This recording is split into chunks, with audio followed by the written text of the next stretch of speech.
सांगली विधानसभा मतदारसंघात महिला अपक्ष उमेदवार जयश्री मदन पाटील यांचा हिरा धगधगणार आणि जयश्री पाटील याच आमदार होणार अशा घोषणा प्रभाग क्रमांक 11 मध्ये जोरदार निवडणूक प्रचार रॅलीमध्ये देण्यात आल्या।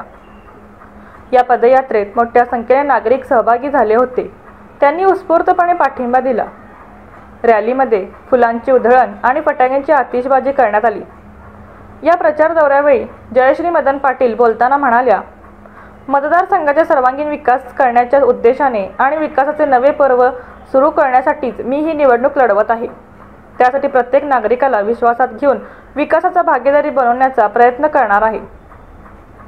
आपल्या प्रभागातील महिला, युवा युवती, नागरिक व सर्वसामान्य जनतेने उत्स्फूर्तपणे पाठिंबा दिला आहे।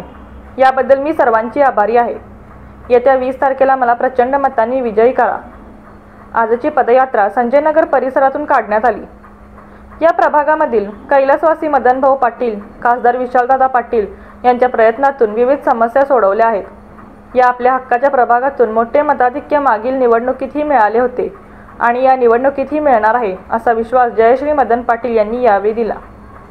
या प्रचार दौऱ्यावेळी युवा नेते हर्षवर्धन पाटील, मोनिका कदम, माजी महापौर कांचन कांबळे, नगरसेविका शुभांगी साळुंखे, नगरसेवक मनोज सरगर, संजय कांबळे, विशालदादा युवा प्रतिष्ठानचे अध्यक्ष हेमंत उर्फ बंडू पाटील, महेश साळुंखे, गजानन साळुंखे, बापूसाहेब डोंबाळे, संभाजी पाटील, जमीर पटाईत, सुधीर कांबळे यांच्यासह महिला, ज्येष्ठ नागरिक व कार्यकर्ते मोठ्या संख्येने उपस्थित होते।